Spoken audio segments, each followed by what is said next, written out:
Hey y'all, hope you're having a good day. This morning I woke up thinking about Psalms chapter 23. Probably one of the most well known chapters of the Bible, even to people who aren't Christians. Um, but I was thinking about some of the verbs in there, most specifically starting in verse 2. It says, He leads me beside quiet waters. And then at the end of 3, it says, He guides me in paths of righteousness. You know, those verbs lead and guide are not controlling. You know, if you're going to lead a dog, you show him the right way and hope he follows. Or if you guide somebody, it's the same kind of concept, right? So we're not talking about a shepherd who forces us to do what he wants us to do.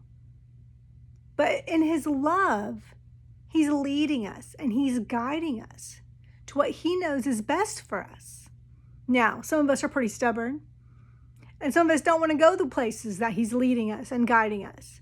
And yet, in his love and in his grace, yes, he desires for us to do those things. Yes, he desires for us to be in those places, but he gives us the free will and the choice to decide if we're going to do what he wants us to do or we're not. And there's love in that. You know, as a parent, it's the same kind of thing. You know, you teach your kids and you want them to make good choices and you want them to do certain things, but they have a choice. They have a will. They get to do what they choose to do in many situations, especially as they get older. So, all that brings me back to this. People on the outside looking in at Christians who think that serving God means, I lose all control. And yes, there's some of that. But the control we lose is control we give up. We're choosing for someone else to be in charge. We're choosing to be led by someone who knows better than us, who loves us and sees the end where we can't see that. So there's love there. And there's a relationship based on that trust. I follow him because I trust where he's leading me, even if I don't know where that is. Or I follow him because he guides me to good places, to good things, to things that are good for me. So I just want you to remember that.